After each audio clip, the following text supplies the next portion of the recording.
avec nous ce soir Guillaume Durand. Bonsoir Guillaume, journaliste, animateur, visage de la télévision française et de TV5 Monde.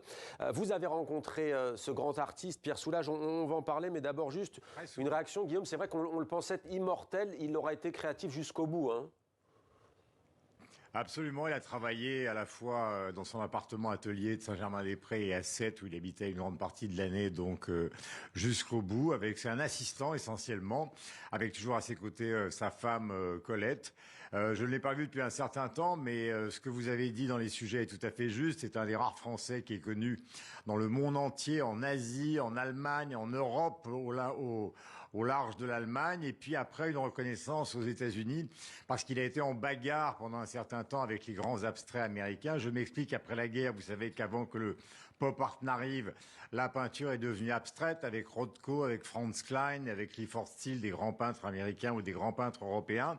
Et lui, il était un peu en bagarre avec eux parce qu'il considérait que son importance n'était pas suffisamment mesurée par les grands collectionneurs, les grands musées américains par rapport à ce travail qui justement aura duré 100 ans alors que la plupart de ceux que je viens d'évoquer ont disparu et sont un petit peu donc les grands maîtres de la peinture abstraite. Et il s'est focalisé, comme il le dit, sur le noir pour plusieurs raisons.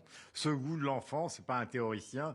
Et en plus, le fait qu'il soit né à Rodez, pas très loin des Causses, pas très loin des grottes de la préhistoire et donc de Lascaux, il y a cette idée que son univers vient beaucoup plus de cette préhistoire et de ses traces que de la Renaissance et de ses couleurs absolument chatoyantes. Donc c'est un choix de vie.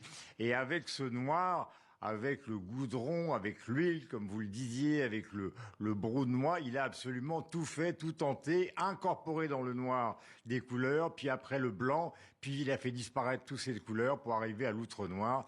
Et ce jeu avec la lumière qui, effectivement, quand on bouge, comme moi, par rapport à la caméra, vous voyez, eh ben, on voit des aspects totalement différents. Donc ça n'a jamais été un monochrome. C'est un jeu, ce sont des peintures sublimes, qui, à la fin de sa vie, étaient de moins en moins accrochées sur les murs, mais suspendues comme des panneaux. Ouais. Guillaume, vous l'avez rencontré, je le disais, c'était en 2012 au musée Fabre de Montpellier, au beau milieu des grands polyptyques noirs de l'artiste. C'est d'ailleurs dans ce contexte, je signale que sort votre livre passionnant, Déjeunons sur l'herbe, où vous vous racontez à travers votre passion pour la peinture. Racontez-nous une anecdote de ce moment. On sait par exemple qu'il vous a expliqué ses goûts, notamment un tableau de Goya, une fresque aussi de la crypte romane de Saint-Nicolas-de-Tavan. Qu'est-ce qui vous a marqué dans cet entretien ? Bah, il était très marqué par l'art religieux, par exemple l'abbaye de Conques pour laquelle il a fait des vitraux.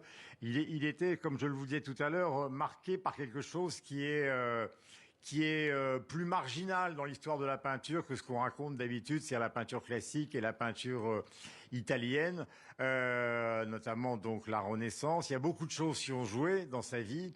En plus, c'était un bon vivant. Il a été rugbyman, il a fait beaucoup de sport. Il a toujours été attaché justement à ses origines à Rodez, où maintenant un musée lui est dédié. Et je crois que tout ça en a fait un homme tout à fait original. Il était beaucoup plus grand que moi. Il me faisait au moins une tête et demie de plus que moi. Il était habillé comme moi, toujours en noir, avec son épouse Colette, qui n'était pas très grande et qu'il avait rencontrée après la guerre. Et avec Hans Hartung et Zhao-Uki, ils ont été les trois grands peintres abstraits de l'Europe après la guerre et maintenant reconnus dans le monde entier. Il était très chaleureux, très sympathique. Et à la fin, bon, si on doit trouver non pas un défaut, parce que c'est pas un défaut, mais c'est une sorte de trésor national, Soulages, depuis maintenant une dizaine d'années. Donc les gens l'approchaient peut-être avec un peu trop de respect, lui qui n'a fait de sa vie qu'une gigantesque expérience. Guillaume Durand, merci beaucoup de nous avoir éclairé, si je puis dire. Mais c'est avec plaisir. Un collab... Ça lui ferait très plaisir d'être diffusé dans le monde entier.